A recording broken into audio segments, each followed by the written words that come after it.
सर्वप्रथम तो जय श्री कृष्ण। आज हम लोग रामायण की अगली कड़ी में जानेंगे कि जो शूर्पणखा है, जब उसके नाक और कान को लक्ष्मण काट देते हैं तो वह वहाँ से क्रोधित हुई, रोती बिलखती हुई अपने भाई खर के पास पहुँचती है और खर से अपनी दुर्दशा के बारे में बताती है। किसने उसके साथ ऐसा किया उसके बारे में बताती है। खर भी उत्तेजित हो जाता है और अपने राक्षसों को भेजता, बाद में अपने भी जाता युद्ध करने के लिए है। ये सब हम आज जानेंगे, तो चलिए लेट करते हुए जानते हैं। इसके पहले के वीडियो को आपको देखना है तो आप जाके इसी चैनल पर देख सकते हैं।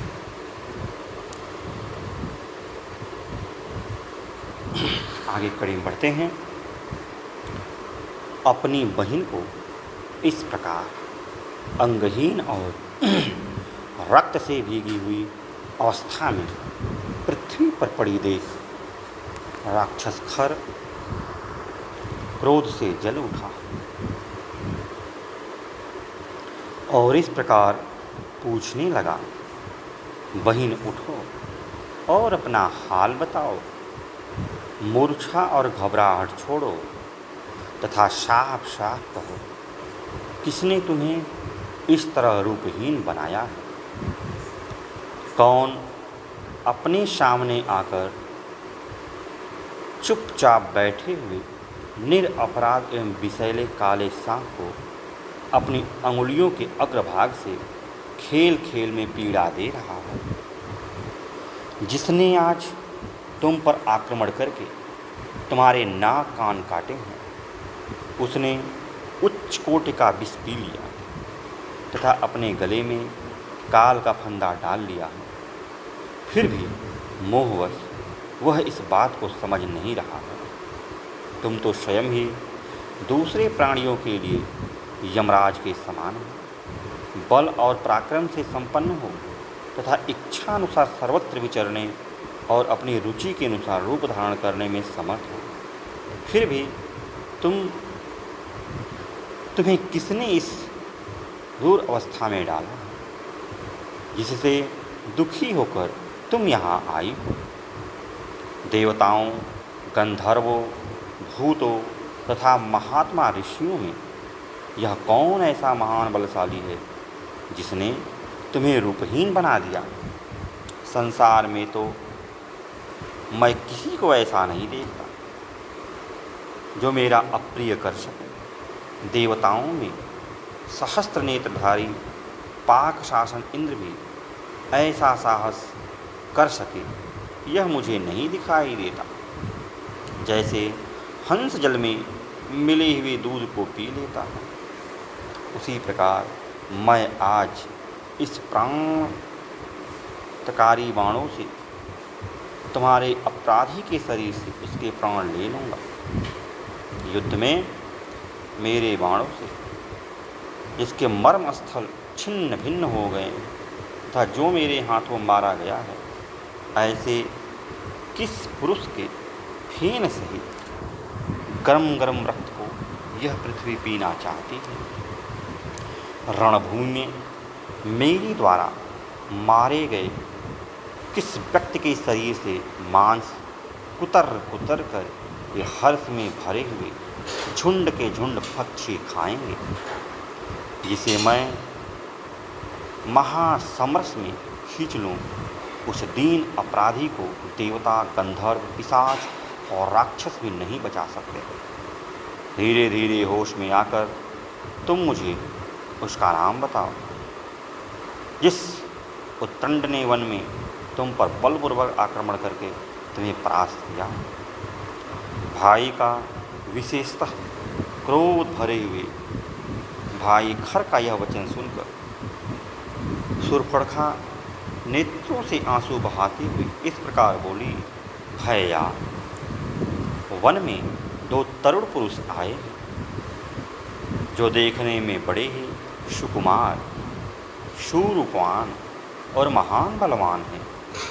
उन दोनों के बड़े बड़े नेत्र ऐसे जान पड़ते हैं मानो खिली हुई कमलों।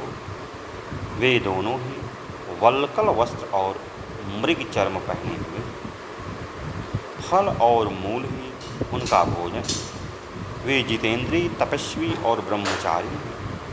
दोनों ही राजा दशरथ पुत्र और आपस में भाई भाई। उनके नाम राम और लक्ष्मण। वे दो गंधर्व राजों के समान जान पड़ते और राजोचित लक्षणों से संपन्न हैं। ये दोनों भाई देवता अथवा दानव हैं, यह मैं अनुमान से भी नहीं जान सकती। उन दोनों के बीच में एक तरुण अवस्था वाली रूपवती स्त्री भी वहाँ देखी है, जिसके शरीर का मध्य भाग बड़ा ही सुंदर है। वह सब प्रकार के आभूषणों से विभूषित है। उस स्त्री के ही कारण उन दोनों ने मिलकर मेरी एक अनाथ और कुटिला स्त्री की भांति ऐसी दुर्गति की है। मैं युद्ध में उस कुटिल आचार वाली स्त्री के और उन दोनों राजकुमारों की भी मारे जाने पर उनका फेन सहित रक्त पीना चाहती। रणभूमि में उस स्त्री का और उन पुरुषों का भी रक्त मैं पी सकूं, यह मेरी पहली और प्रमुख इच्छा है, जो तुम्हारे द्वारा पूर्ण की जानी जाती है। सुफुड़का के ऐसा करने पर खर ने कुपित होकर अत्यंत बलवान 14 राक्षसों को, जो यमराज के समान भयंकर थे, यह आदेश दिया, वीरों, इस भयंकर दंड कारण के भीतर चीर और काला मृग चर्म धारण किए 2 शस्त्रधारी मनुष्य एक युवती स्त्री के साथ घुस आए। तुम लोग वहां जाकर पहले उन दोनों पुरुषों को मार डालो, फिर उस दुराचारी स्त्री के भी प्राण ले लो। मेरी यह बहन उन तीनों का रक्त पिएगी। राक्षसों, मेरी इस बहन का यह प्रिय मनोरथ है। तुम वहाँ जाकर अपने प्रभाव से उन दोनों मनुष्यों को मार गिराओ और बहन के इस मनोरथ को शीघ्र पूर्ण करो। रणभूमि में उन दोनों भाइयों को तुम्हारे द्वारा मारा गया देख यह हर्ष से खिल उठेगी और आनंद मग्न होकर युद्ध स्थल में उनका रक्तपान करेगी।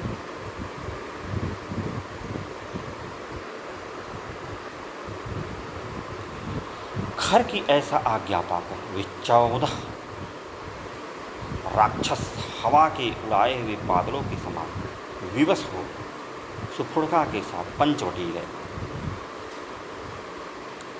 तदनंतर भयानक राक्षसी सुफुड़का श्री रामचंद्र जी के आश्रम पर आई। उसने सीता सहित उन दोनों भाइयों का उन राक्षसों को परिचय दी।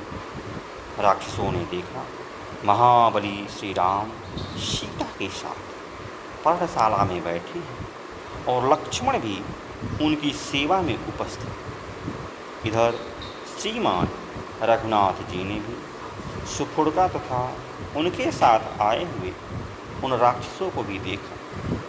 देखकर वे उद्दीप्त तेज वाले अपने भाई लक्ष्मण से इस प्रकार बोले, सुमित्रा कुमार, तुम थोड़ी देर तक सीता के पास खड़े हो जाओ। मैं इस राक्षसी के सहायक बनकर पीछे पीछे आए हुए इन निशाचरों का यहाँ अभी वध कर डालूँगा। अपने स्वरूप को समझने वाले श्री रामचंद्र जी की यह बात सुनकर लक्ष्मण इसकी भूरी भूरी सराहना करते हुए तथास्तु कहकर उनकी आज्ञा सिरधारे।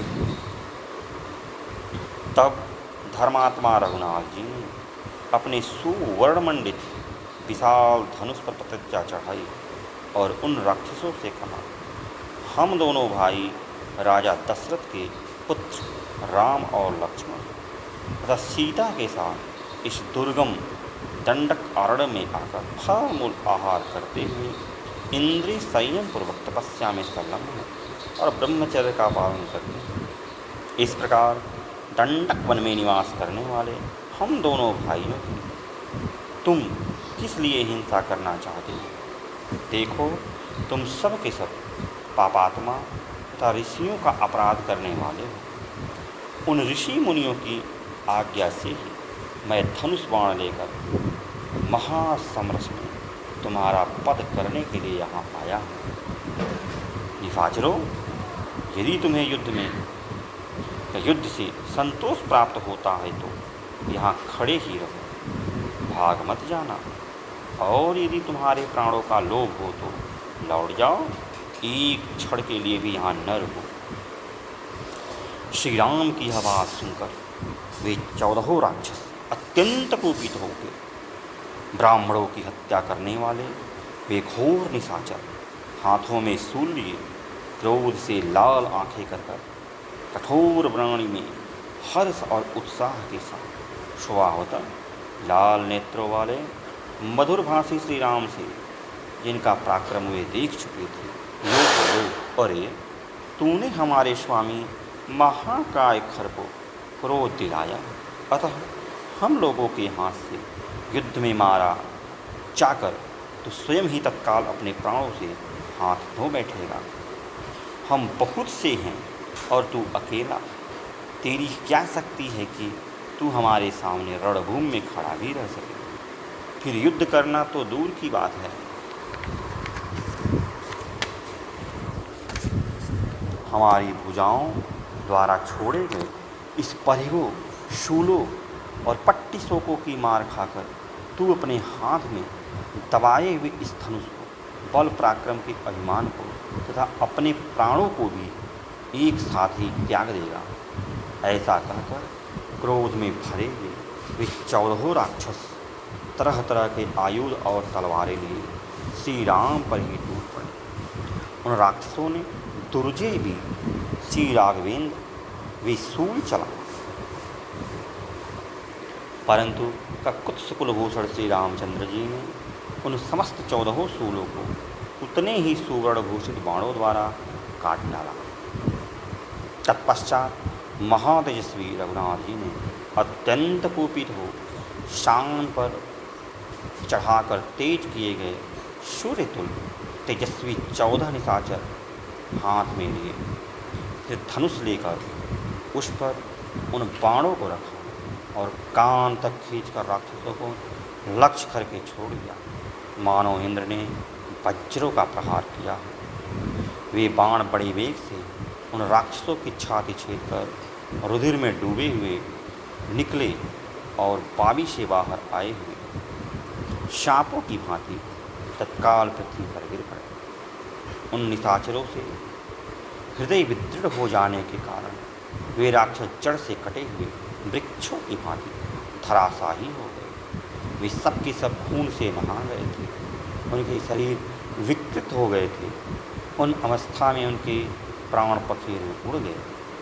उन सबको पृथ्वी पर पड़ा देख वह राक्षसी क्रोध से मूर्छित हो गई और खर के पास जाकर पुनः अंतर्भाव से गिर पड़ी। उनके कटे हुए कानों और नाखूनों का खून सूख गया था, इसलिए गोद युक्त लता के समान प्रतीत होती थी। भाई के निकट शोक से पीड़ित हुई सुफुड़का बड़े जोर से अंतर्नाद करने और फूट फूट कर रोने तथा आंसू बहाने लगे और समय उसके मुख की कांति फीकी पड़ गई थी। रणभूमि में उन राक्षसों को मारा गया देख खर की बहन सुफुड़का पुनः वहाँ से भागी हुई आई। उसने उन समस्त राक्षसों के वध का सारा समाचार भाई से कह सुनाया।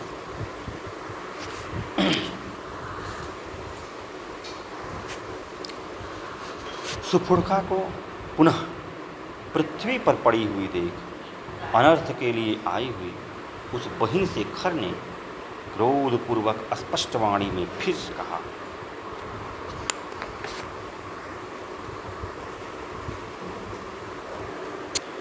बहन, मैंने तुम्हारा प्रिय करने के लिए उस समय बहुत से शूरवीर एवं मांसाहारी राक्षसों को जाने की आज्ञा दे दी थी। अब फिर तुम किस लिए रो रही हो? मैंने जिन राक्षसों को भेजा था वे मेरे भक्त, मुझ में अनुराग रखने वाले और सदा मेरा हित चाहने वाले हैं। वे किसी के मारने पर भी मर नहीं सकते। उनके द्वारा मेरी आज्ञा का पालन न हो, यह भी संभव नहीं। फिर ऐसा कौन सा कारण उपस्थित हो गया जिसके लिए तुम यहाँ हाय पुकार मचाई हुई सांप की तरह धरती पर लौट रही हो? मैं उसे सुनना चाहता हूँ। मेरे जैसे संरक्षक के रहते हुए तुम अनाथ की तरह विलाप क्यों करती हो? उठो उठो, इस तरह लौटो मत, घबराहट छोड़ दो। खर के इस प्रकार सांत्वना देने पर वह दुर्धर्ष राक्षसी अपने आंसू भरे नेत्रों को पोंछकर भाई खर से बोली, भैया, मैं इस समय फिर तुम्हारे पास क्यों आई हूँ यह बताती हूँ। सुनो, मेरे नाक कान कट गए और मैं खून की धारा से नहाऊँ। उस अवस्था में जब पहली बार मैं यहाँ आई थी तब तुमने मुझे बड़ी सांत्वना दी थी। तत्पश्चात मेरा प्रिय करने के लिए लक्ष्मण सहित राम का वध करने के उद्देश्य से तुमने जो वे 14 सूरवीर राक्षस भेजे थे, वे सब के सब अमरस में भरकर हाथों में सूल और पट्टीस लिए वहाँ जा पहुँचे। परंतु राम ने अपने मर्मभेदी बाणों द्वारा उन सबको समर में मार गिराया। उन महान वेगशाली निशाचरों को क्षण भर में ही धराशाही हुआ दे। राम के उस महान पराक्रम दृष्टिपात करके मेरे मन में बड़ा भय उत्पन्न हो गया। निशाचर राज, मैं भयभीत, उद्विग्न और विषादग्रस्त हो गई हूँ। मुझे सब और भय ही भय दिखाई देता है, इसलिए फिर तुम्हारी शरण में आई हूँ। मैं शोक के उस विशाल समुद्र में डूब गई हूँ जहाँ विषाद रूपी मगर निवास करते हैं और त्रास की तरंगमालाएं उठती रहती हैं। तुम उस शोक सागर से मेरा उद्धार क्यों नहीं करते? जो मांसभक्षी राक्षस मेरे साथ गए थे, वे सब के सब राम के पैने बाणों से मारे जाकर पृथ्वी पर पड़े हैं। राक्षस राज, यदि मुझ पर और उन मरे हुए राक्षसों पर तुम्हें दया आती हो तथा यदि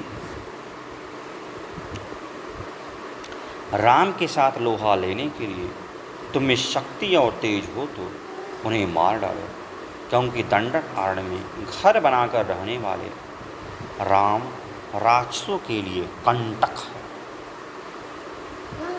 यदि तुम आज ही शत्रुघाती राम का वध नहीं कर डालोगे तो मैं तुम्हारे सामने ही अपने प्राण त्याग दूंगी, क्योंकि मेरी लाज लुट चुकी है। मैं बुद्धि से बारंबार सोच कर देखती हूँ कि तुम महासमरस में सबल होकर भी राम के सामने युद्ध में नहीं ठहर सकोगे। तुम अपने को सूरवीर मानते हो, किंतु तुम में शौर्य है ही नहीं। तुमने झूठे ही अपने आप में पराक्रम का आरोप कर लिया है।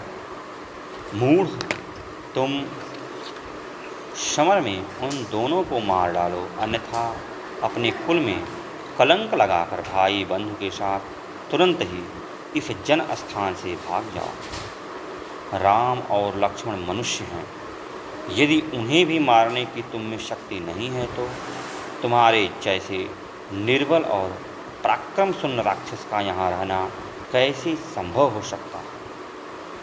तुम राम के तेज से पराजित हो शीघ्र ही नष्ट हो जाओगे, क्योंकि दशरथ कुमार राम बड़े तेजस्वी हैं।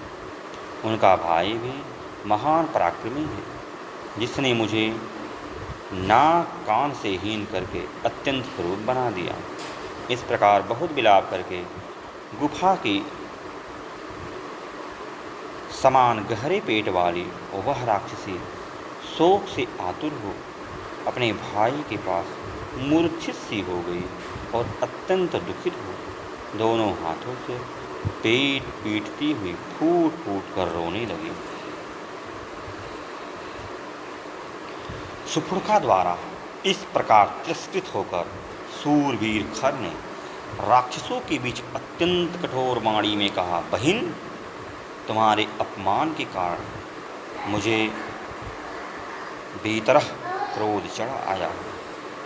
इसे धारण करना या दबा देना उसी प्रकार असंभव है जैसे पूर्णिमा को प्रचंड वेग से बढ़े हुए खारे पानी के समुद्र के जल को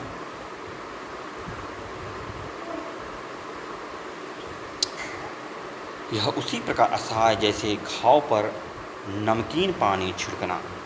मैं पराक्रमी दृष्टि से राम को कुछ भी नहीं गिनता, क्योंकि उस मनुष्य का जीवन अब क्षीण हो चला है। वह अपने दुष्कर्मों से ही मारा जा, आज प्राणों से हाथ धो बैठेगा। तुम अपने आंसुओं को रोको और यह घबराहट छोड़ो। मैं भाई सहित राम को अभी यमलोक पहुंचा देता हूँ। राक्षसी, आज मेरे हर्षे की मार से निष्प्राण होकर धरती पर पड़े हुए राम का गरम गरम रक्त तुम्हें पीने को मिलेगा। खर के मुख से निकली हुई इन बातों को सुनकर सुपुर्खा बड़ी प्रसन्न हुई। उसने मूर्खतावश राक्षसों में श्रेष्ठ भाई खर की पुनः भूरी भूरी प्रशंसा की। उसने पहले जिसका कठोर वाणी द्वारा तिरस्कार किया और पुनः जिसकी अत्यंत सराहना की, उस खर ने उस समय अपने सेनापति दूषण से कहा, सौम्य, मेरे मन के अनुकूल चलने वाले, युद्ध के मैदान से पीछे न हटने वाले, भयंकर वेगशाली, मेघों की काली घटा के समान काले रंग वाले, लोगों की हिंसा ही क्रीड़ा विहार करने वाले तथा युद्ध में उत्साहपूर्वक आगे बढ़ने वाले 14 सहस्त्र राक्षसों का युद्ध के लिए भेजने की पूर्ण तैयारी कराओ। सौम्य, सेनापते, तुम शीघ्र ही मेरा रथ भी यहाँ मंगवा लो। उस पर बहुत से धनुष बाण, विचित्र विचित्र खड्ग और नाना प्रकार के तीखी शक्तियों को रख दो। रणकुशल वीर, मैं इस उद्दंड राम का वध करने के लिए महामनस्वी वत्सवंती राक्षसों के आगे आगे जाना चाहता। उसके इस प्रकार आज्ञा देते ही इस सूर्य के समान प्रकाशमान और चितकबरे रंग के अच्छे घोड़ों से जुदा हुआ विशाल रथ वहाँ आ गया। दूषण ने खर को इसकी सूचना दी। वह रथ मेरु पर्वत के शिखर की भांति ऊंचा था। उसे तपाए हुए सोने की बनी हुई साज बाज से सजाया गया था। उसके पहिए में सोना जड़ा हुआ था।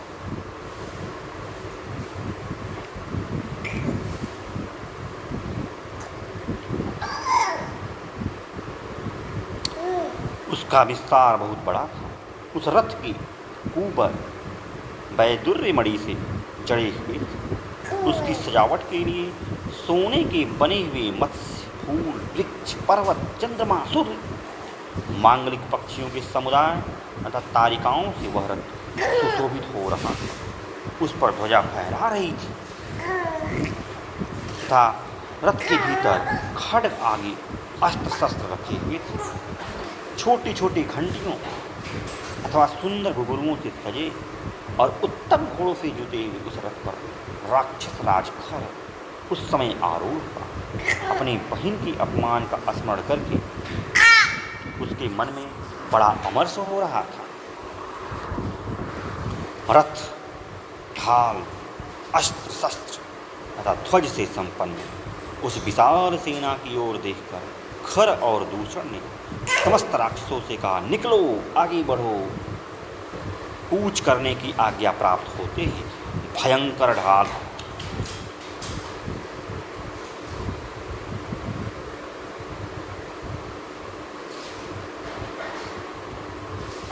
अस्त्र शस्त्र तथा ध्वजा से युक्त वह विशाल राक्षस सेना जोर जोर से गर्जना करती हुई जनस्थान से बड़े वेग के साथ निकल पड़े। सैनिकों के हाथ में मुद्गल, पट्टीस, शूल, अत्यंत तीखे फरसे, खड्ग, चक्र और तोमर चमक उठे। शक्ति भयंकर परिघ, विशाल धनुष, गदा, तलवार, मूसल तथा वज्र, 8 कोड़े वाले आयुध भी से उन राक्षसों के हाथ में आकर बड़े भयानक दिखाई दे रहे। इन अस्त्र शस्त्रों से प्लक्षित और खर के मन की इच्छा के अनुसार चलने वाले अत्यंत भयंकर 14,000 राक्षस जनस्थान से युद्ध के लिए चले। उन भयंकर दिखाई देने वाले राक्षसों को धावा करते हुए देख खर का रथ भी कुछ देर सैनिकों के निकलने की प्रतीक्षा करके उनके साथ ही आगे बढ़ा। तदनंतर खर का अभिप्राय जानकर उसके सारथी ने तपाए हुए सोने के आभूषणों से विभूषित उन चितकबरे घोड़ों को हाँका। उसके हाँकने पर शत्रुघाती खर का रथ शीघ्र ही अपने घर घर शब्द से संपूर्ण दिशाओं तथा उपदिशाओं को प्रतिध्वनित करने लगा। उस समय खर का क्रोध बढ़ा हुआ था, उसका स्वर भी कठोर हो गया था। वह शत्रु के पद के लिए उतावला होकर यमराज के समान भयानक जान पड़ता था। जैसे आलोक की वर्षा करने वाला मेघ बड़े जोर से गर्जना करता है, उसी प्रकार महाबली खर ने उच्च स्वर से सिंहनाद करके पुनः सारथी को रथ हाँकने के लिए प्रेरित किया। भयंकर उस सेना के प्रस्थान करते समय आकाश में गधे के समान धूसर रंग वाले बादलों की महाभयंकर घटा घिर आई। उसकी तुमुल गर्जना होने लगी तब सैनिकों के ऊपर घोर अमंगल सूचक रक्तमय जल की वर्षा आरंभ हो गई। खर के रथ में जुटे हुए महान वेगशाली घोड़े फूल बिछे हुए समतल स्थान में सड़क पर चलते चलते अकस्मात गिर पड़े। सूर्यमंडल के चारों ओर अलाद चक्र के समान गोलाकार घेरा दिखाई देने लगा, जिसका रंग काला और किनारे का रंग लाल था। तदनंतर खर के रथ की सुवर्ण में दंड वाली ऊंची ध्वजा पर एक विशाल का गिद्ध आकर बैठ गया, जो देखने में बड़ा ही भयंकर, कठोर स्वर वाले मांस भक्षी पशु और पक्षी जनस्थान के पास आकर विकृत स्वर में अनेक प्रकार के विकट शब्द बोलने लगे तथा सूर्य की प्रभा से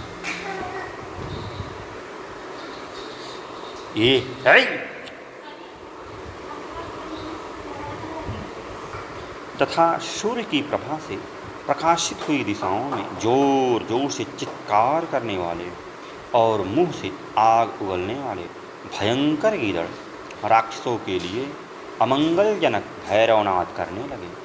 भयंकर मेघ जो मद की धारा बहाने वाले गजराज के समान दिखाई देते थे और जल की जगह रक्त धारण किए हुए थे, तत्काल गिर आए। उन्होंने समूचे आकाश को ढक दिया, थोड़ा सा भी अवकाश नहीं रहने दिया। सब ओर अत्यंत भयंकर तथा रोमांचकारी घना अंधकार छा गया। दिशाओं अथवा कोड़ों का स्पष्ट रूप से भान नहीं हो पाता था। बिना समय के ही खून से भीगे हुए वस्त्र के समान रंग वाले संध्या प्रकट हो गई। उस समय भयंकर पशु पक्षी खर के सामने आकर गर्जना करने लगे। भय की सूचना देने वाले सफ़ेद चील, गीदड़ और गिद्ध खर के सामने चित्कार करने लगे।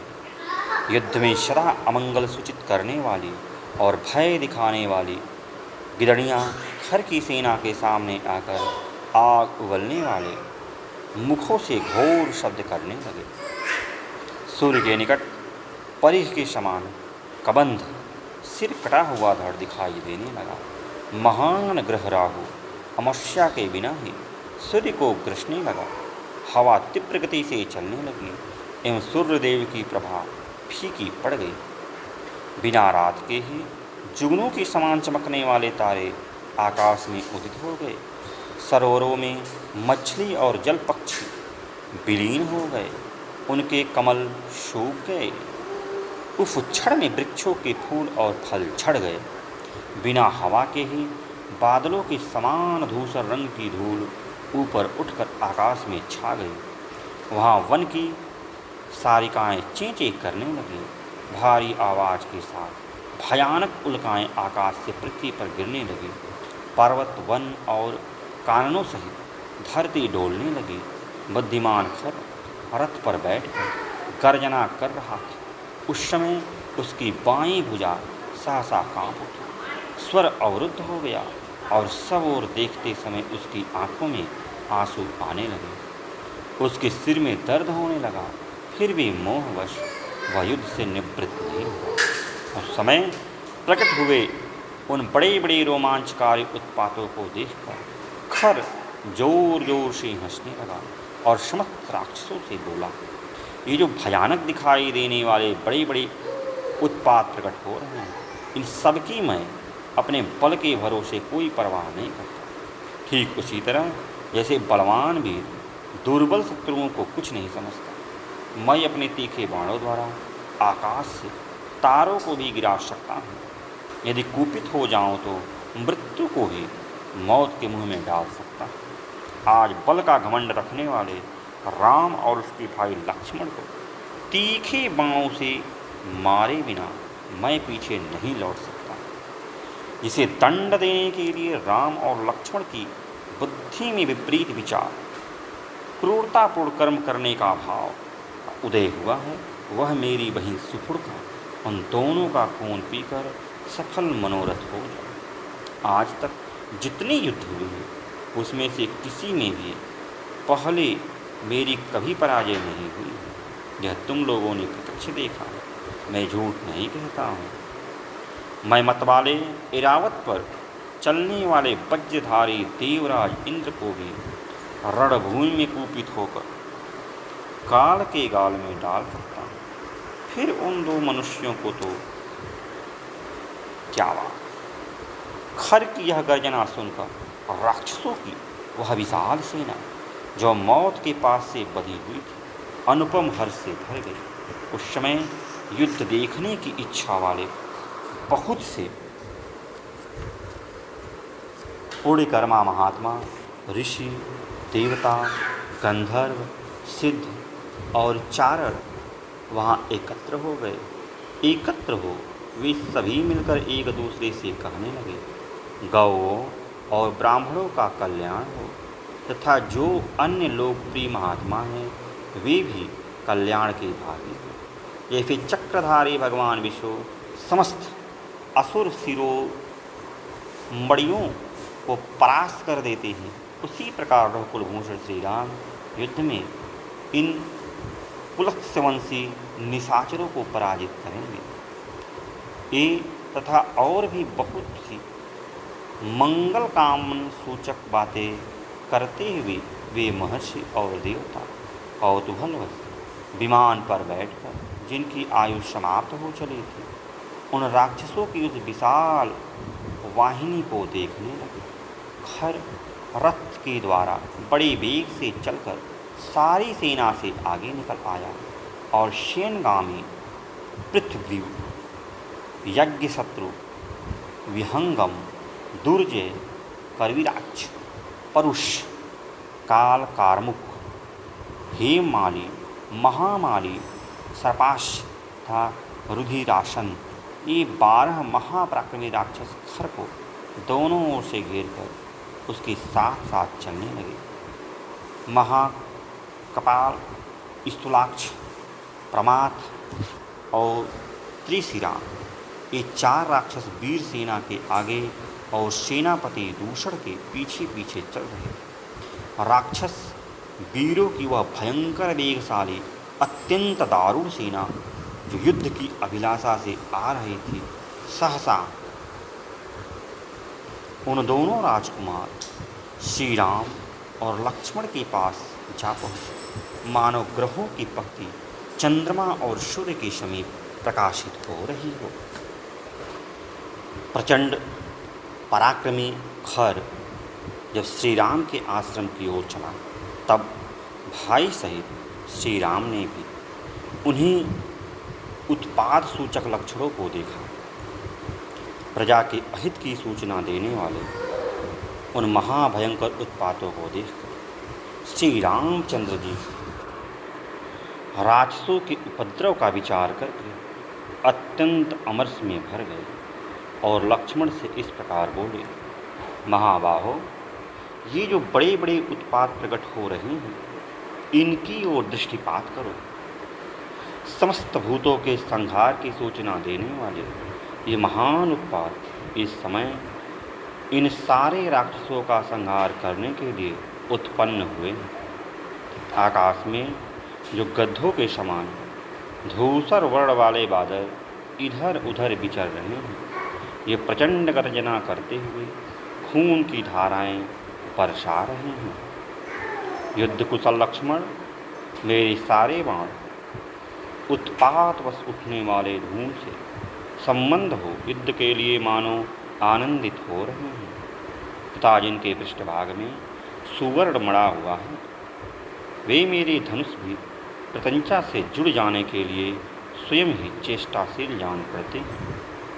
यहाँ जैसे जैसे वनचारी पक्षी बोल रहे हैं, उनसे हमारे लिए भविष्य में अभय की और राक्षसों के लिए प्राण संकट की प्राप्ति सूचित हो रही है। मेरी यह दाहिनी भुजा बारंबार फड़क कर इस प्रकार या इस बात की सूचना देती है कि कुछ ही देर में बहुत बड़ा युद्ध होगा, इसमें संशय नहीं। सूरवीर लक्ष्मण, परंतु निकट भविष्य में ही हमारी विजय और शत्रु की पराजय होगी, क्योंकि तुम्हारा मुख कांतिमान एवं प्रसन्न दिखाई दे रहा है। लक्ष्मण, युद्ध के लिए उद्धत होने पर जिनका मुख प्रभाहीन उदास हो जाता है, उनकी आयु नष्ट हो जाती है। गरजती हुई राक्षसों का यह घोर नाद सुनाई देता है तथा क्रूर कर्मा राक्षसों द्वारा बजाई गई भेदियों की यह महाभयंकर ध्वनि कानों में पड़ रही है। अपना कल्याण चाहने वाले विद्वान पुरुषों को उचित है कि आपत्ति की आशंका होने पर पहले से ही उससे बचने का उपाय कर ले। इसलिए तुम धनुष बाण धारण करके विदेही कुमारी सीता को साथ ले पर्वत की उस गुफा में चले जाओ जो वृक्षों से आच्छादित है। वत्स, तुम मेरे इस वचन के प्रतिकूल कुछ कहो या करो, यह मैं नहीं चाहता। अपने चरणों की शपथ दिलाकर कहता हूँ, शीघ्र चले जाओ। इसमें संदेह नहीं है कि तुम बलवान और शूरवीर हो तथा इन राक्षसों का वध कर सकते हो। तथापि मैं स्वयं ही इन निशाचरों का संहार करना चाहता हूँ। इसलिए तुम मेरी बात मानकर सीता को सुरक्षित रखने के लिए इसे गुफा में ले जाओ। श्री रामचंद्र जी के ऐसा कहने पर लक्ष्मण धनुष बाण ले सीता के साथ पर्वत की दुर्गम गुफा में चले गए। सीता सहित लक्ष्मण के गुफा के भीतर चले जाने पर श्री रामचंद्र जी ने हर्ष की बात, लक्ष्मण ने शीघ्र मेरी बात मान ली और सीता की रक्षा का समुचित प्रबंध हो गया। ऐसा कहकर कवच धारण किया। प्रज्वलित आग के समान प्रकाशित होने वाले उस कवच से विभूषित हो श्री राम अंधकार में प्रकट हुए महान अग्निदेव के समान शोभा पाने लगे। पराक्रमी श्री राम महान धनुष एवं बाण हाथ में लेकर युद्ध के लिए डटकर खड़े हो गए और प्रत्यंचा के टंकार से संपूर्ण दिशाओं को बुझाने लगे। तदनंतर श्री राम और राक्षसों का युद्ध देखने की इच्छा से देवता, गंधर्व, सिद्ध और चारण आदि महात्मा वहाँ एकत्र हो गए। इनके सिवा जो तीनों लोकों में प्रसिद्ध ब्रह्मर्षि शिरोमणि पूर्णिकर्मा महात्मा ऋषि हैं, वे सभी वहाँ जुट गए और एक साथ खड़े हो परस्पर मिलकर यो कहने लगे, गौओं, ब्राह्मणों और समस्त लोगों का कल्याण हो। जैसे चक्रधारी भगवान विष्णु युद्ध में समस्त श्रेष्ठ असुरों को परास्त कर देती, उसी प्रकार इस संग्राम में श्री रामचंद्र जी पुलस्त्य निशाचरों पर विजय प्राप्त करें। ऐसा कहकर वे पुनः एक दूसरे की ओर देखकर वे बोले, एक ओर भयंकर कर्म करने वाले 14,000 राक्षस और दूसरी ओर अकेले धर्मात्मा श्री राम, फिर यह युद्ध कैसे हो।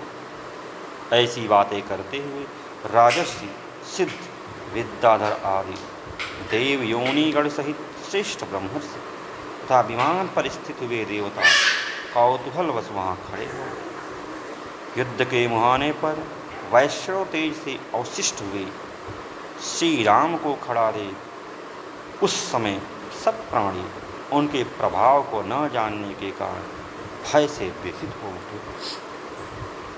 अनायास ही महान कर्म करने वाले तथा रोष में भरे हुए महात्मा श्री राम का वह रूप कुपित हुए रुद्रदेव के समान तुलना रहित प्रतीत होता था। जब देवता, गंधर्व और चारण पूर्वोक्त रूप से श्री राम की मंगल कामना कर रहे थे, उसी समय भयंकर ढाल, तलवार आदि आयुधों और ध्वजाओं से उपलक्षित होने वाली निशाचरों की वह सेना गंभीर गर्जना करती हुई चारों ओर से श्री राम जी के पास आ पहुँचे। वे राक्षस सैनिक वीरोचित वार्तालाप करते हुए युद्ध का डंग बताने के लिए एक दूसरे के सामने जाते, धनुषों को खींचकर उनकी टंकार फैलाते, बारंबार मदमत्त होकर उछलते, जोर जोर से गर्जना करते और नगाड़े पीटते। उनका वह अत्यंत तुमुल नाद उस वन में सब ओर गूंजने लगा। उस शब्द से डरे हुए वनचारी हिंसक जंतु उस वन में गए जहाँ किसी प्रकार का कोलाहल नहीं सुनाई पड़ता था। वे वन्य जंतु भय के मारे पीछे फिरकर देखते भी नहीं थे। वह सेना बड़े वेग से श्री राम की ओर चली। उसमें नाना प्रकार के आयुध धारण करने वाले सैनिक थे। वह समुद्र के समान गंभीर दिखाई देते थे। युद्ध कला के विद्वान श्री रामचंद्र जी भी चारों ओर दृष्टिपात करते हुए खर की सेना का निरीक्षण किया और वे युद्ध के लिए उसके सामने बढ़ गए। फिर उन्होंने तर्कस से अनेक बाण निकाले और अपने भयंकर धनुष को खींचकर संपूर्ण राक्षसों का वध करने के लिए तीव्र क्रोध प्रकट किया। कुपित होने पर वे प्रलयकालिक अग्नि के समान प्रज्वलित होने लगे। उस समय उनकी ओर देखना भी कठिन हो गया। तेज से आविष्ट हुए श्री राम को देखकर वन के देवता व्यथित हो उठे। उस समय रोष में भरे हुए श्री राम का रूप दक्ष यज्ञ का विनाश करने के लिए उद्धत हुए पिनाकधारी महादेव जी के समान दिखाई देने लगा। धनुषों, आभूषणों, रथों और अग्नि के समान कांति वाले चमकीले कवचों से युक्त वह पिशाचों की सेना सूर्योदय काल में नीले मेघों की घटा के समान प्रतीत होती थी।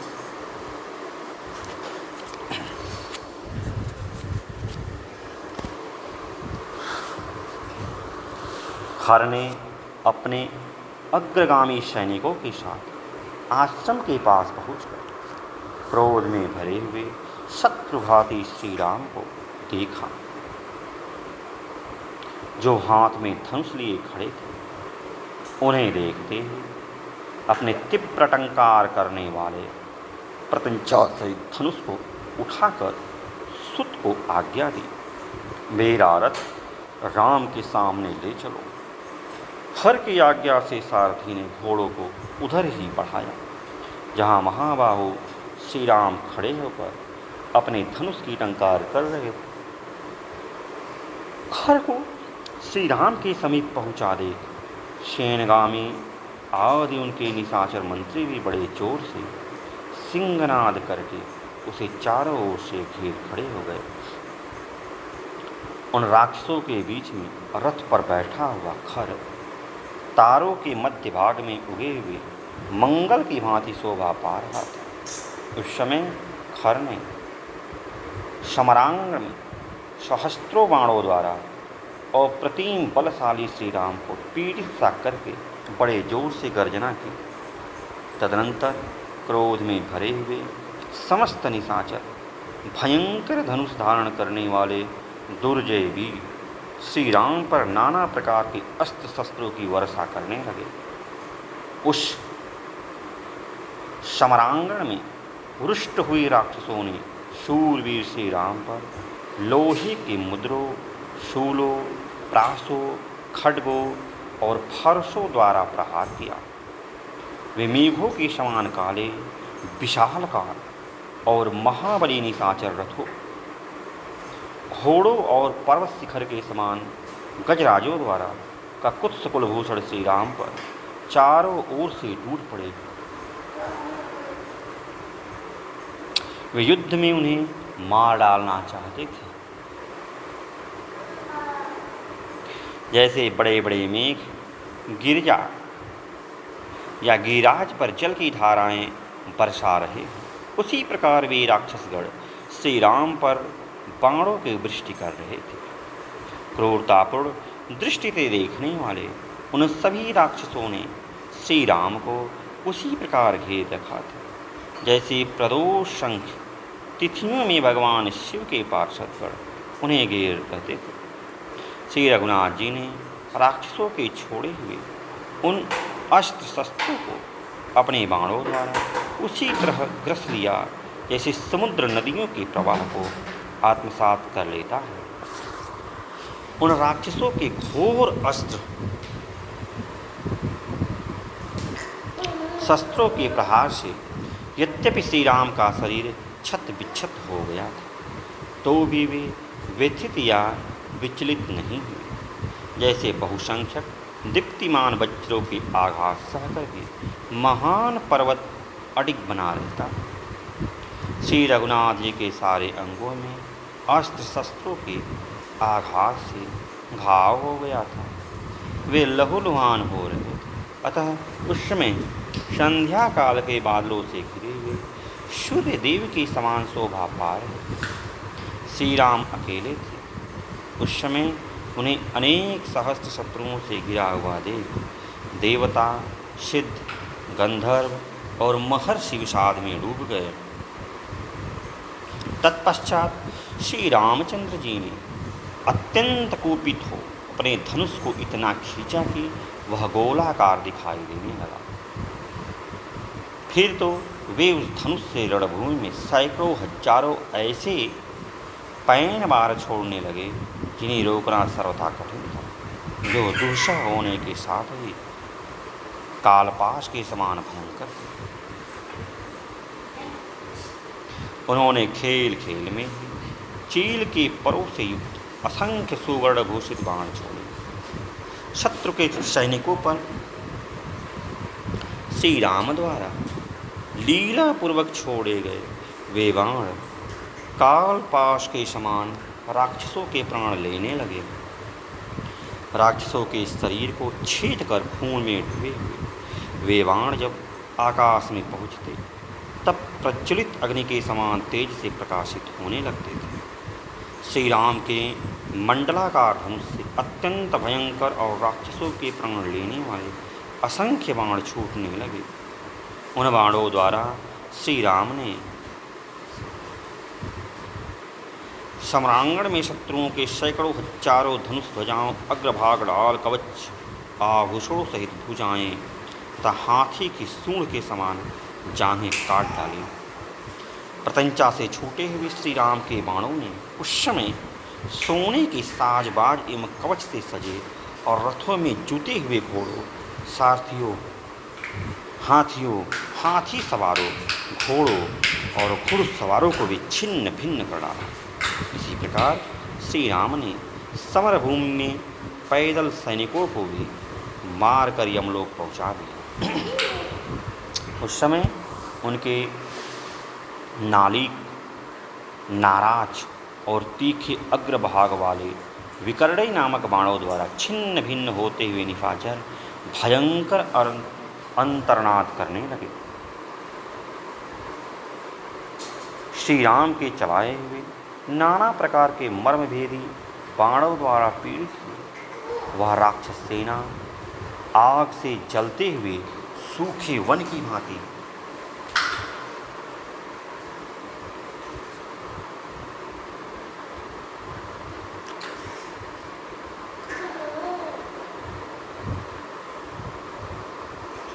सुख शांति नहीं पाती थी। कुछ भयंकर बलशाली सूरवीर निशाचर अत्यंत कुपित हो श्री राम पर प्रासों, शूलों और फरसों का प्रहार करने लगे, परंतु पराक्रमी महाबहु श्री राम ने रणभूमि में अपने बाणों द्वारा उनके उन अस्त्र शस्त्रों को रोक उनके गले काट डाले और प्राण हर दिए। सिर, ढाल और धनुष के कट जाने पर वे निशाचर गरुड़ के पंख की हवा से फूट कर गिरने वाले नंदन वन के वृक्षों की भांति धराशायी हो गए।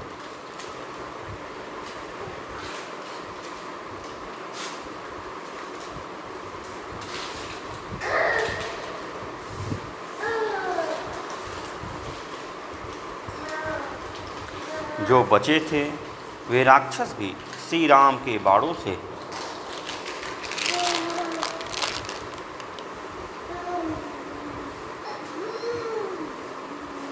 आहत हो विषाद में डूब गए और अपनी रक्षा के लिए घर के पास ही दौड़ गए।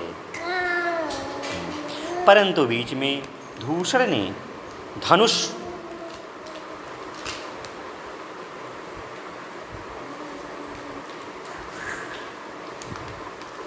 लेकर उन सबको आश्वासन दिया और अत्यंत कुपित हो रोष में भरे हुए यमराज की भांति वह क्रुद्ध होकर युद्ध के लिए डटे हुए श्री रामचंद्र जी की ओर दौड़े।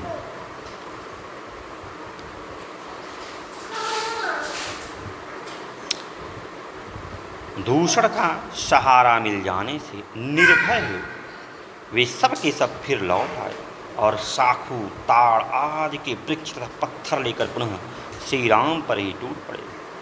उस युद्ध स्थल में अपने हाथों में शूल, मुदर और पाफ धारण किए वे महाबली निशाचर बाणों तथा अन्य अस्त्र शस्त्रों की वर्षा करने लगे।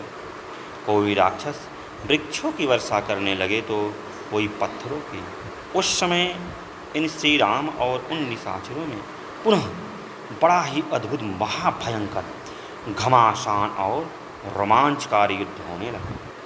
वे राक्षस कुपित होकर चारों ओर से पुनः श्री रामचंद्र जी को पीड़ित करने के लिए तब सब ओर से आए हुए राक्षसों से संपूर्ण दिशाओं और उप दिशाओं को घिरी हुई देख बाण वर्षा से आच्छादित महाबली श्री राम ने भैरवनाद करके उन राक्षसों पर परम तेजस्वी गंधर्व नामक अस्त्र का प्रयोग किया।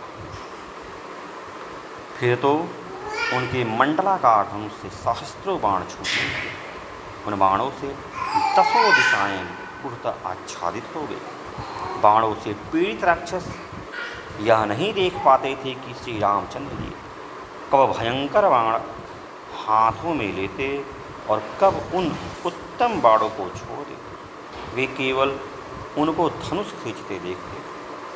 श्री रामचंद्र जी के बाण समुदाय रूपी अंधकार ने सूर्य सहित सारे आकाश मंडल को ढक दिया। कुछ समय श्री राम उन बाणों को लगातार छोड़ते हुए एक स्थान पर थे। एक ही समय बाणों द्वारा अत्यंत घायल हो गए, साथ ही गिरते और गिरे हुए बहुसंख्यक राक्षसों की लाशों से वहाँ की भूमि पट गई। जहाँ जहाँ दृष्टि जाती थी वहीं वहीं वे हजारों राक्षस मरे गिरे, छिड़ हुए, कटे पिटे और विदृढ़ हुए दिखाई देते।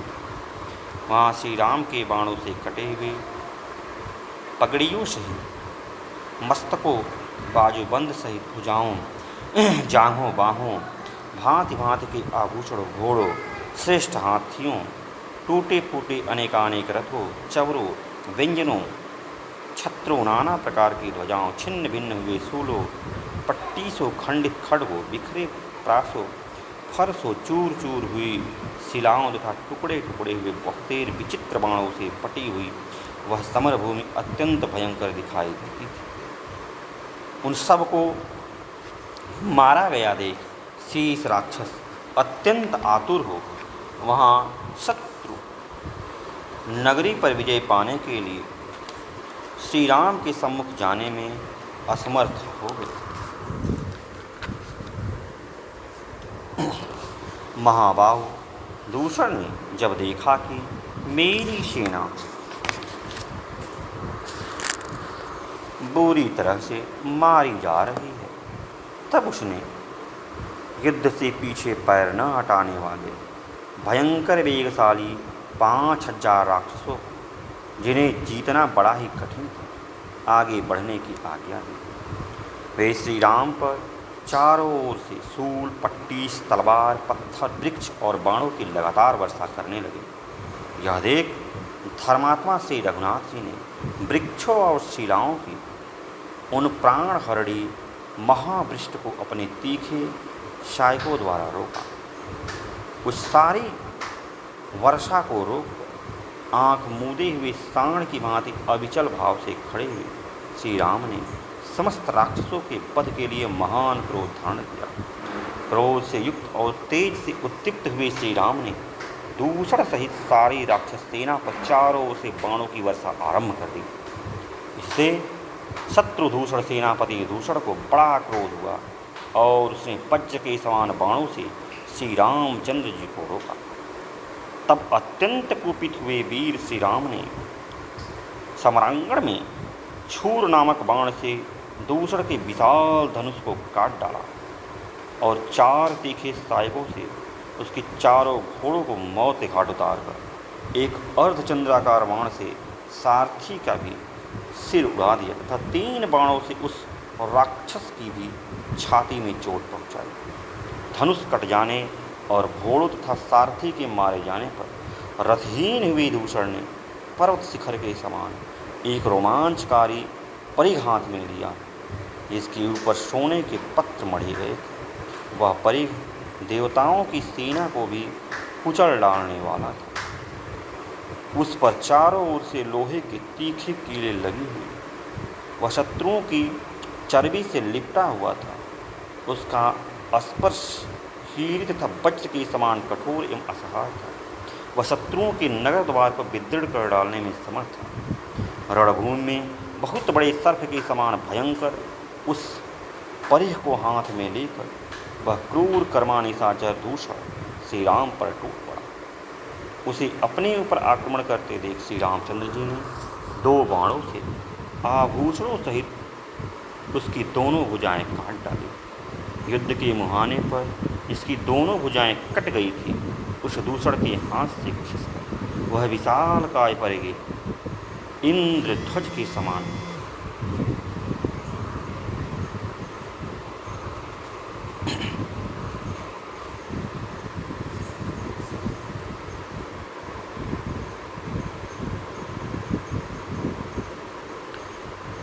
सामने गिर पड़ा। जैसे दोनों दांतों के उखाड़ लिए जाने पर महान मनस्वी गजराज उनके साथ ही धराशाही हो जाता है, उसी प्रकार कटकर गिरी हुई अपनी भुजाओं के साथ ही दूषण भी पृथ्वी पर गिर पड़ा। रणभूमि में मारे गए दूषण को धराशाही हुआ देख समस्त प्राणियों ने साधु साधु कहकर भगवान श्री राम की प्रशंसा की। इसी समय सेना के आगे चलने वाले महाकपाल, स्थूलाक्ष और महाबली प्रमाथी ये 3 राक्षस कुपित हो मौत के फंदे में फंसकर संगठित रूप से श्री रामचंद्र जी के ऊपर टूट पड़े। राक्षस महाकपाल ने एक विशाल सूल उठाया, त्रिशूलाक्ष से पट्टी हाथ में लिए और परमार्थी ने फरसा संभाल कर आक्रमण किया।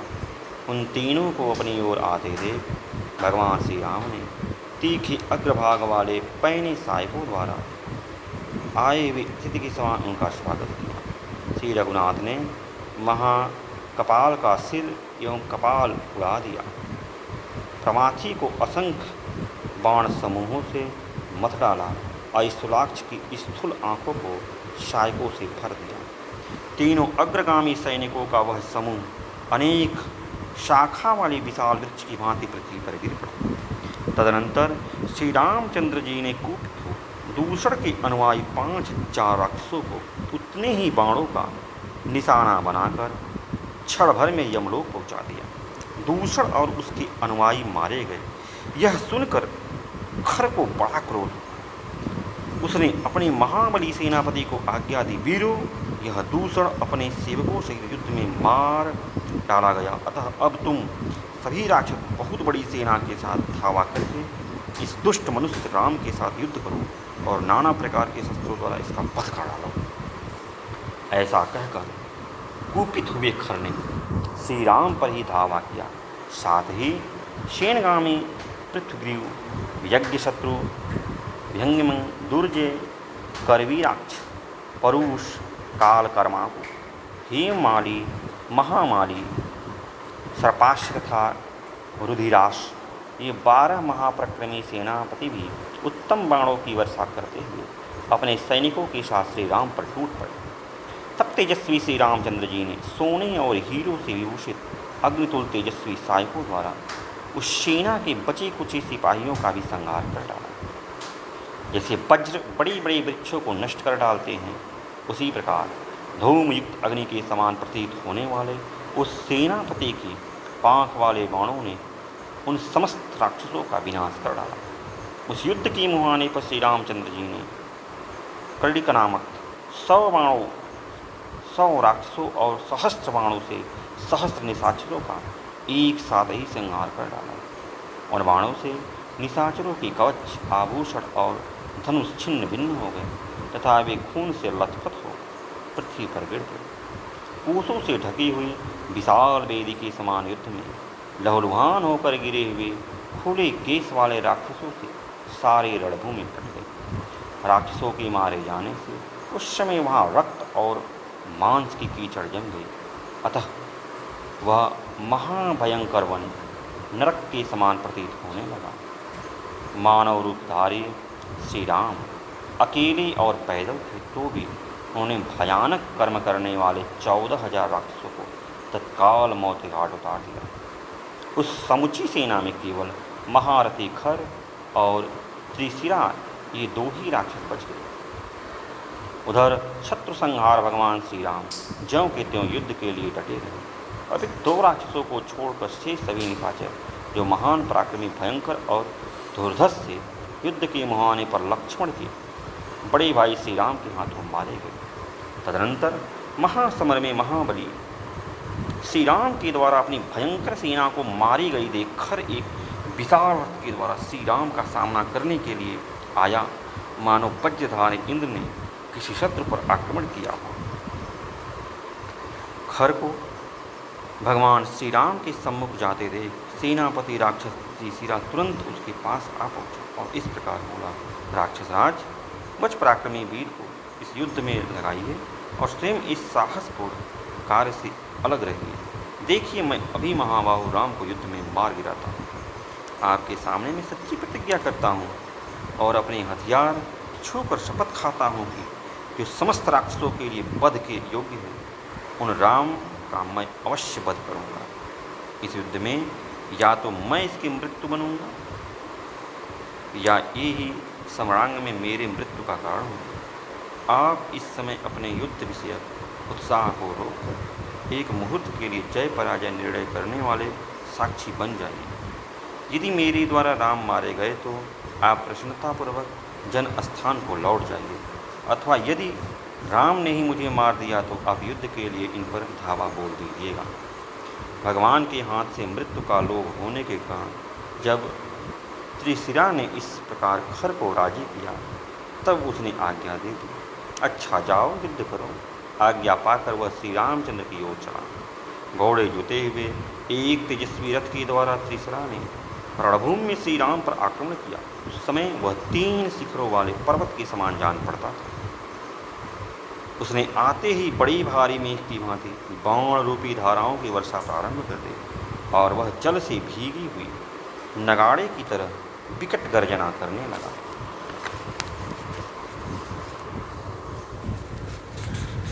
त्रिशिरा नामक राक्षस को आते देख रघुनाथ जी ने धनुष के द्वारा पैनी बाण छोड़ते हुए उसे अपने प्रतिद्वंदी के रूप में ग्रहण किया अथवा उसे आगे बढ़ने से रोक दिया।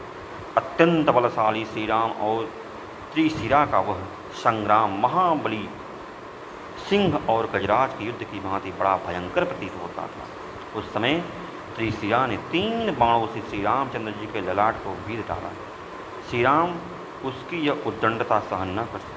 वे कुपित हो रोष वेश में भरकर इस प्रकार बोले, अहो पराक्रमम, प्रकट करने में सूरवीर राक्षस का ऐसा ही बल है जो तुमने फूलों जैसे बाणों द्वारा मेरे ललाट पर प्रहार किया। अच्छा, अब धनुष की डोरी से छूटे हुए मेरे बाण भी ग्रहण करो। ऐसा कहने पर रोष में भरे हुए श्री राम ने त्रिशिरा की छाती में क्रोधपूर्वक 14 बाण मारे, जो विषधर सर्पों के समान भयंकर।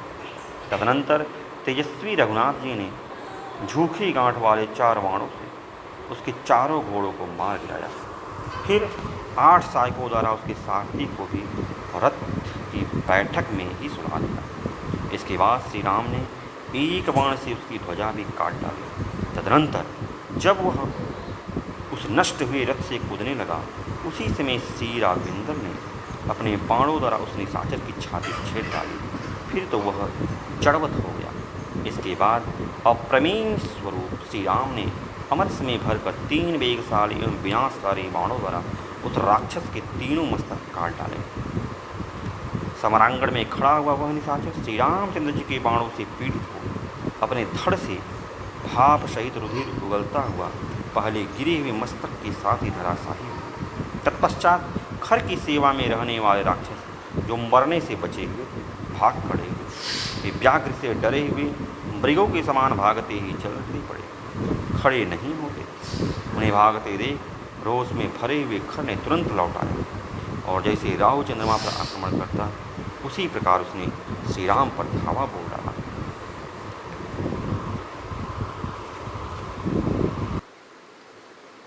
त्रिशिरा सहित दूषण को रणभूमि में मारा गया देख श्री राम के पराक्रम पर दृष्टिपात करके खर को भी बड़ा भय हुआ। एकमात्र श्री राम ने महान बलशाली और असहाय राक्षस सेना का वध कर डाला। दूषण और त्रिशिरा को भी मार गिराया तथा मेरी सेना के अधिकांश 14,000 प्रमुख वीरों को काल के गाल में भेज दिया। यह सब देख और सोचकर राक्षस खर उदास हो गया। उसने श्री राम पर उसी तरह आक्रमण किया जैसे नमुचीन ने इंद्र पर किया था। खर ने एक प्रबल धनुष को खींचकर श्री राम के प्रति बहुत से नारा चलाए। जो रक्त पीने वाले थे वे समस्त नाराज रोष में भरे हुए विषधर सर्पों के समान प्रतीत होते थे। धनुर्विद्या के अभ्यास से प्रत्यंचा को हिलाता और नाना प्रकार के अस्त्रों का प्रदर्शन करता हुआ रथारूढ़ खर समरांग में युद्ध की अनेक पैतरे दिखाता हुआ विचरने लगा। उस महारथी वीर ने अपने बाणों से समस्त दिशाओं और विदिशाओं को ढक दिया। उसे ऐसा करते देख श्री राम ने भी अपना विशाल धनुष उठाया और समस्त दिशाओं को बाणों से आच्छादित कर दिया।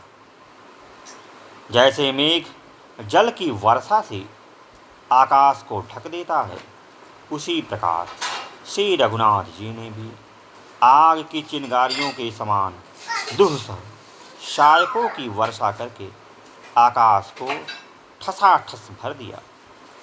वहाँ थोड़ी सी भी जगह खाली नहीं रहने दी।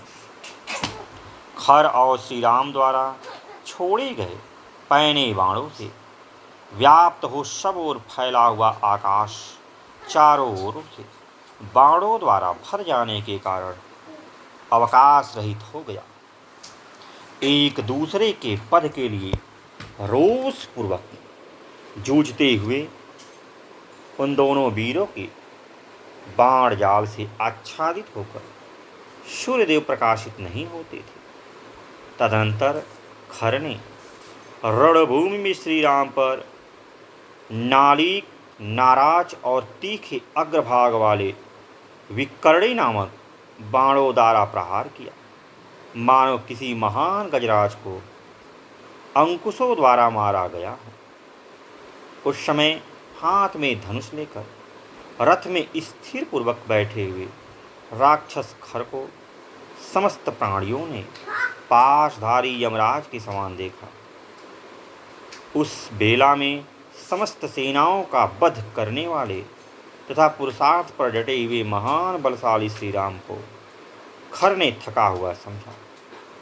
यद्यपि वह सिंह के समान चलता और सिंह के ही तुल्य पराक्रम प्रकट करता था, तो भी उस खर को देखकर श्री राम उसी तरह उद्विग्न नहीं होते थे जैसे छोटे से मृग को देखकर सिंह भयभीत नहीं होता। तत्पश्चात जैसे पतिंगा आग के पास जाता है, उसी प्रकार खर अपने सूर्य तुल तेजस्वी विशाल रथ के द्वारा श्री रामचंद्र जी के पास गया।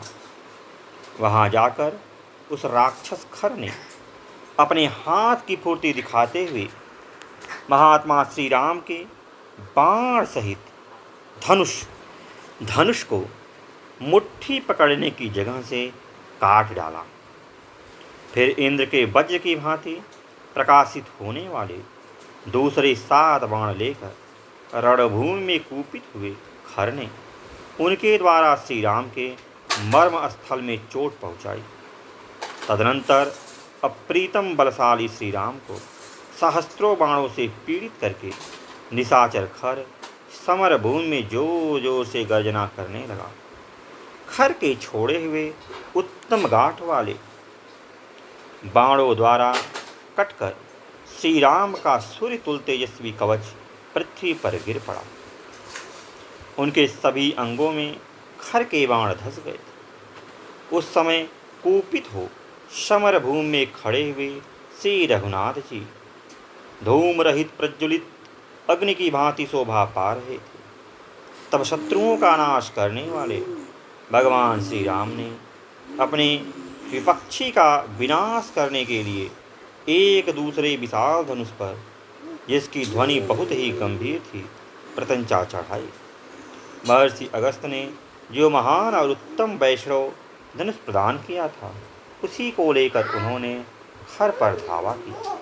उस समय अत्यंत क्रोध में भरकर श्री राम ने सोने की पांख और झुकी हुई गांठ वाले बाणों द्वारा सम्रांगण में खर की ध्वजा काट डाली। वह दर्शनी सुमरणमय ध्वज अनेक टुकड़ों में कटकर धरती पर गिर पड़ा। मानव देवताओं की आज्ञा से सूर्यदेव पृथ्वी पर उतर आए हो। क्रोध में भरे हुए खर को मर्म स्थानों का ज्ञान था।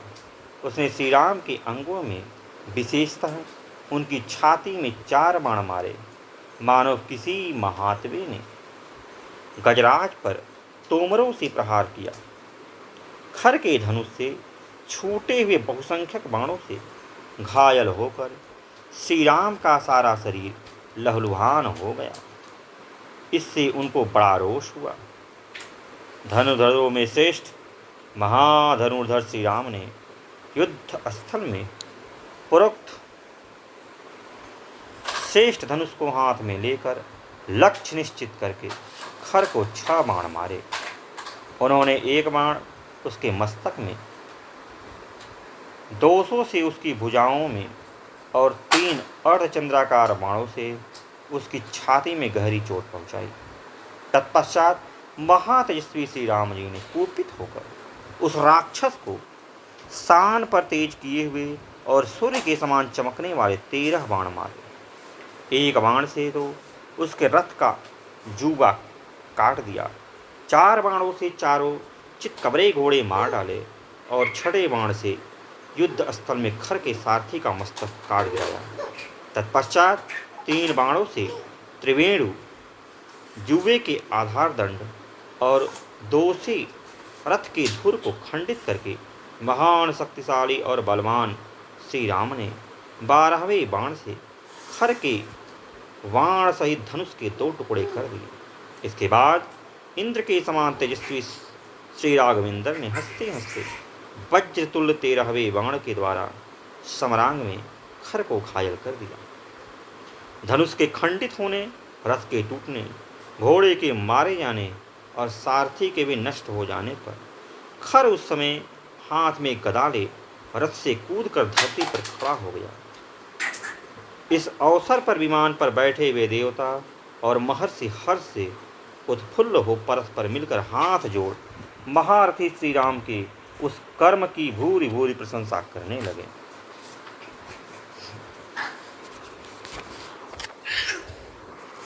खर को रथहीन होकर गदा हाथ में लिए सामने उपस्थित देख महातेजस्वी भगवान श्री राम पहले कोमल और फिर कठोर वाणी में बोले, निशाचर, हाथी, घोड़े और रथों से भरी हुई विशाल सेना के बीच में खड़े रहकर असंख्य राक्षसों के स्वामित्व का अभिमान लेकर तूने सदा जो क्रूरतापूर्वक कर्म किया है उसकी समस्त लोकों द्वारा निंदा हुई है।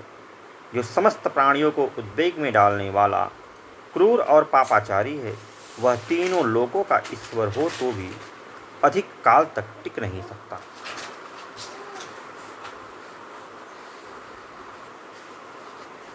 जो लोक विरोधी कठोर कर्म करने वाला है, उसे सब लोग सामने आए हुए दुष्ट सर्प की भांति मारते हैं।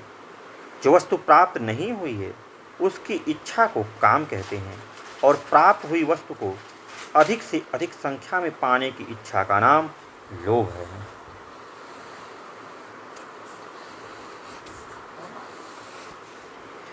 जो काम अथवा लोभ से प्रेरित हो पाप करता है और उसके विनाशकारी परिणामों को नहीं समझता, उल्टे उस पाप में हर्ष का अनुभव करता है, वह उसी प्रकार अपना विनाश रूप परिणाम देखता है जैसे वर्षा के साथ गिरे हुए ओले को खाकर ब्रह्माणी रक्तपुच्छका नाम वाली कीड़ी अपना विनाश देखती।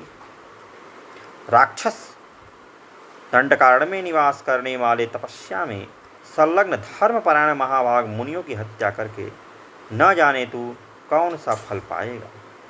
जिनकी जड़ खोखली हो गई हो वे वृक्ष जैसे अधिक काल तक नहीं खड़े रह सकते, उसी प्रकार पाप कर्म करने वाले लोक निंदित क्रूर पुरुष किसी पूर्व पुण्य के प्रभाव से ऐश्वर्य को पाकर भी चिर काल तक उसमें प्रतिष्ठित नहीं रह पाते, उससे भ्रष्ट हो ही जाते हैं। जैसे समय आने पर वृक्ष में ऋतु के अनुसार फूल लगते ही हैं, उसी प्रकार पाप कर्म करने वाले पुरुष को समयानुसार अपने उस पाप कर्म का भयंकर फल अवश्य ही प्राप्त होता है। निशाचर, जैसे खाए हुए विष मिश्रित अन्न का परिणाम तुरंत ही भोगना पड़ता है, उसी प्रकार लोकों में किए गए पाप कर्मों का फल शीघ्र ही प्राप्त होता है। राक्षस जो संसार का बुरा चाहते हुए घोर पाप कर्म में लगे हुए हैं, उन्हें प्राण दंड देने के लिए मेरे पिता महाराज दशरथ ने मुझे यहाँ वन में भेजा है। आज मेरे छोड़े हुए सुवर्ण भूषित बाण जैसे सर्प बावी को छेद कर निकलते हैं, उसी प्रकार तेरे शरीर को फाड़कर पृथ्वी भी विदृढ़ करके पाताल में जाकर गिरेंगे। तूने दंडकारण्य में जिन धर्मपरायण ऋषियों का भक्षण किया है, आज युद्ध में मारा जाकर सेना सहित तू भी उन्हीं का अनुसरण करेगा। पहले तूने जिनका वध किया है वे महर्षि विमान पर बैठकर आज तुझे मेरे बाणों से मारा गया और नरक तुल्य कष्ट भोगता हुआ देखें। कुलाधम, तेरी जितनी इच्छा हो प्रहार कर, जितना संभव हो मुझे परास्त करने का प्रयत्न कर, किंतु आज मैं तेरे मस्तक को ताड़ के फल की भांति अवश्य काट गिराऊंगा।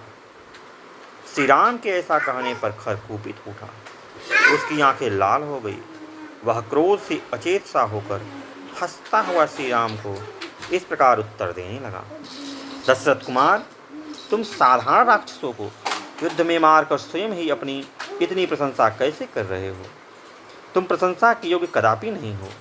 जो श्रेष्ठ पुरुष पराक्रमी अथवा बलवान होते हैं, वे अपने प्रताप के कारण अधिक घमंड में भरकर कोई बात नहीं करते, अपने विषय में मौन ही रहते हैं। राम, जो क्षुद्र, अजितात्म और क्षत्रिय कुल कलंक होते हैं, वे ही संसार में अपनी बड़ाई लिए व्यर्थ डिंग हाँका करते हैं, जैसे इस समय तुम अपने विषय में बढ़ चढ़कर बातें बना रहे हो। जबकि मृत्यु के समान युद्ध का अवसर उपस्थित है, ऐसे समय में बिना किसी प्रस्ताव के ही समरांग में कौन वीर अपनी कुलीनता प्रकट करता हुआ आप ही अपनी प्रस्तुत करेगा। जैसे पीतल सुवर्ण शोधक आग में तपाए जाने पर अपनी लघुता कालेपन को ही व्यक्त करता है, उसी प्रकार अपनी झूठी प्रशंसा के द्वारा तुमने सर्वथा अपने ओछेपन का ही परिचय दिया है। क्या तुम नहीं देखते कि मैं नाना प्रकार के धातुओं की खानों से युक्त तब पृथ्वी को धारण करने वाले अविचल कुल पर्वत के समान यहाँ स्थिर भाव से तुम्हारे सामने गदा लेकर खड़ा हूँ। मैं अकेला ही पासधारी यमराज की भांति गदा हाथ में लेकर रणभूमि में तुम्हारे और तीनों लोगों के भी प्राण लेने की शक्ति रखता हूँ। यद्यपि तुम्हारे विषय में मैं इच्छानुसार बहुत कुछ कह सकता हूँ, तथापि इस समय कुछ नहीं कहूँगा, क्योंकि सूर्यदेव अस्ताचल को जा रहे हैं, अतः युद्ध में विघ्न पड़ जाएगा। तुमने 14,000 राक्षसों का संहार किया है, अतः आज तुम्हारा भी विनाश करके मैं उन सब के आंसू पोंछूंगा, उनकी मौत का बदला चुकाऊंगा। ऐसा कहकर अत्यंत क्रोध से भरे हुए खर ने उत्तम वलय कड़े से विभूषित तथा प्रज्वलित वज्र के समान भयंकर गदा को श्री रामचंद्र जी के ऊपर चलाया। खर के हाथों से छूटी हुई वह दीप्तिमान विशाल गदा वृक्षों और लताओं को भस्म करके उनके समीप जा पहुंची। मृत्यु के पास की भांति उस विशाल गदा को अपने ऊपर आती देख श्री रामचंद्र जी ने अनेक बाण मारकर आकाश में ही उसके टुकड़े टुकड़े कर डाले। बाणों से विदृढ़ एवं चूर चूर होकर वह गदा पृथ्वी पर गिर पड़ा, मानो कोई सर्पड़ी मंत्र और औषधि के बल से गिराई गई हो। धर्म प्रेमी भगवान श्री राम ने अपने बाणों द्वारा खर की उसी गदा को विदृढ़ करके मुस्कुराते हुए यह रोष सूचक बात कही, राक्षसधम, यही तेरा सारा बल है जिसे तूने इस गदा के साथ दिखाया। अब सिद्ध हो गया कि तू मुझसे अत्यंत शक्तिहीन है, व्यर्थ ही अपने बल की डिंग हाँक रहा था। मेरे बाणों से छिन्न भिन्न होकर तेरी यह गदा पृथ्वी पर पड़ी हुई है। तेरे मन में जो यह विश्वास था कि मैं इस गदा से शत्रु का वध कर डालूंगा, इसका खंडन तेरी गदा ने ही कर दिया। अब यह स्पष्ट हो गया कि तू केवल बातें बनाने में ढीठ है, तुझसे कोई पराक्रम नहीं हो सकता। तूने जो यह कहा था कि मैं तुम्हारा वध करके तुम्हारे हाथ से मारे गए राक्षसों का अभी आंसू पोंछूंगा, तेरी वह बात भी झूठी हो गई। तू नीच, क्षुद्र स्वभाव से युक्त और मिथ्याचारी राक्षस है।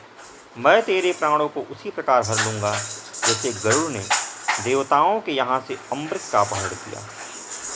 अब मैं अपने बाणों से तेरे शरीर को विदृढ़ करके तेरा गला भी काट डालूँगा। फिर यह पृथ्वी फेन और बुदबुदों से युक्त तेरे गरम गरम रक्त का पान करेगी। तेरे सारे अंग धूल से धूसर हो जाएंगे, तेरी दोनों भुजाएं शरीर से अलग होकर पृथ्वी पर गिर जाएंगी और उस दशा में तू दुर्लभ युवती के समान इस पृथ्वी का आलिंगन करके सदा के लिए सो जाएगा।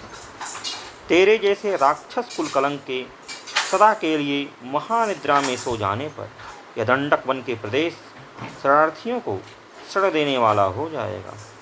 राक्षस, मेरे बाणों से जन स्थान में बने हुए तेरे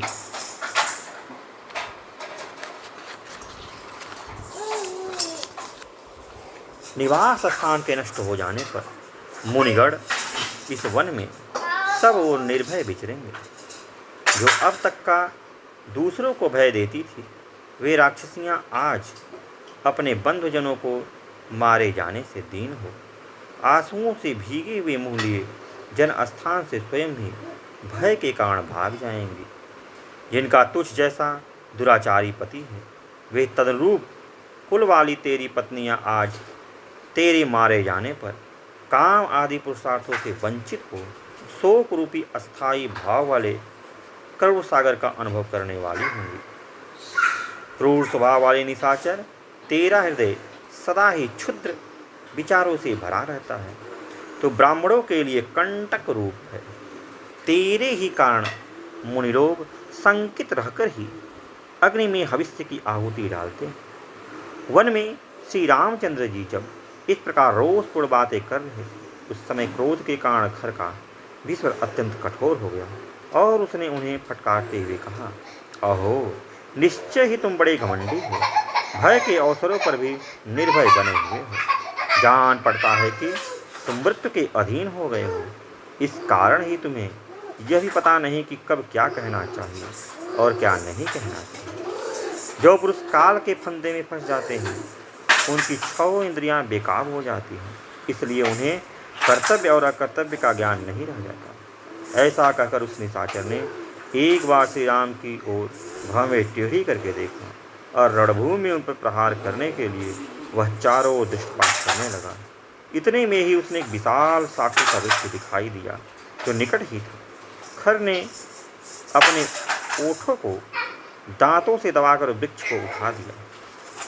उखाड़ते हुए फिर महाबली निशाचर ने विकट गर्जना करते हुए दोनों हाथों से वृक्ष को उठा लिया और श्री राम पर दे मारा। साथ यह भी कहा, लो, अब तुम्हें मारे गए।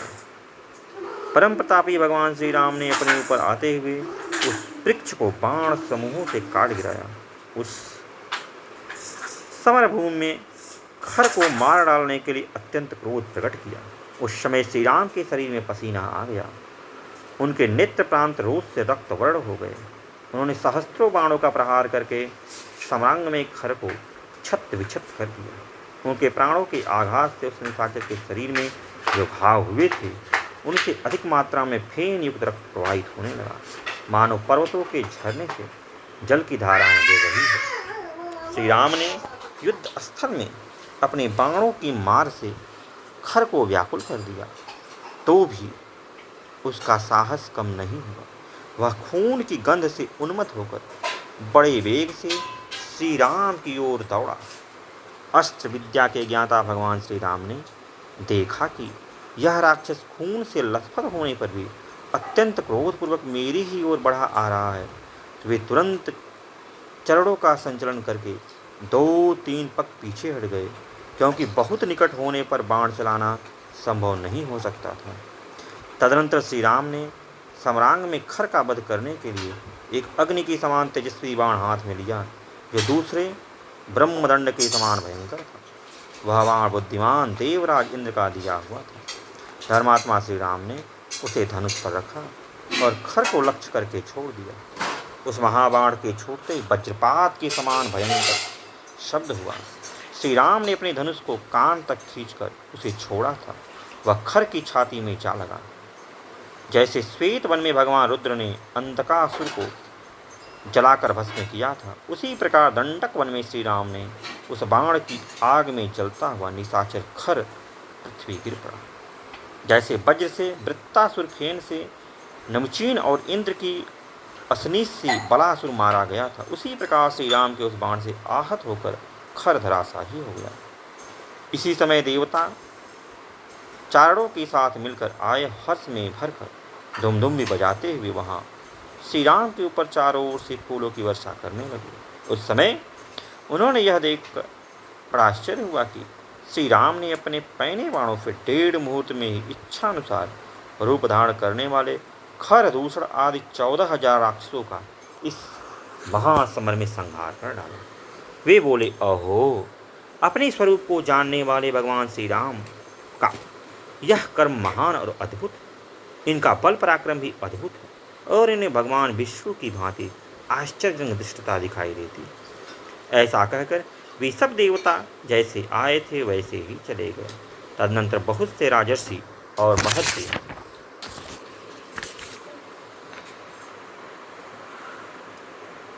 अगस्त्य आदि महर्षि मिलकर वहां आए थे तब प्रसन्नतापूर्वक श्री राम का सत्कार करके उनसे इस प्रकार बोले, रघुनंदन, इसलिए महातेजस्वी पाक शासन पुरंदर इंद्र सरभंग मुनि के पवित्र आश्रम पर आए थे और इसी कार्य की सिद्धि के लिए महर्षियों ने विशेष उपाय करके आपको पंचवटी के इस प्रदेश में पहुंचाया था। मुनियों के शत्रु रूप इस पापचारी राक्षसों के वध के लिए ही आपका यहाँ सुभागमन अवश्य समझा गया है। दशरथ नंदन, आपने हम लोगों का यह बहुत बड़ा कार्य सिद्ध कर दिया। अब बड़े बड़े ऋषि मुनि दंडकारण्य में विभिन्न प्रदेशों में निर्भय होकर अपने धर्म का अनुष्ठान करेंगे। इसी बीच में वीर लक्ष्मण भी सीता के साथ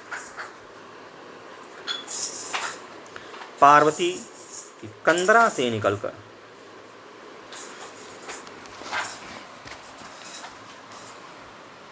जो पहाड़ था उसकी गुफा से निकले और बहुत ही खुशीपूर्वक आश्रम आ गए। तत्पश्चात महर्षियों से प्रशंसित और लक्ष्मण से पूजित विजयी वीर श्री राम ने आश्रम में प्रवेश किया। महर्षियों को सुख देने वाले अपने शत्रुहंता पति का दर्शन करके विदेह राजनंदनी सीता को बड़ा हर्ष हुआ। उन्होंने परमानंद में निमग्न होकर अपने स्वामी का आलिंगन किया। राक्षस समूह मारे गए और श्री राम को कोई क्षति नहीं पहुंचा। यह देख और जानकर जानकी जी को बहुत संतोष हुआ। प्रसन्नता से भरे हुए महात्मा मुनि जिनकी भूरी भूरी प्रशंसा कर रहे थे तथा जिन्होंने राक्षसों के समुदाय को कुचल डाला था, उन प्राण वल्लभ श्री राम का बारंबार आलिंगन करके उस समय जनकनंदनी सीता को बड़ा हर्ष हुआ। उनका मुख प्रसन्नता से खिल गया। तो आज के लिए इतना ही। फिर किसी दिन अन्य वीडियो में मिलते हैं। तब तक के लिए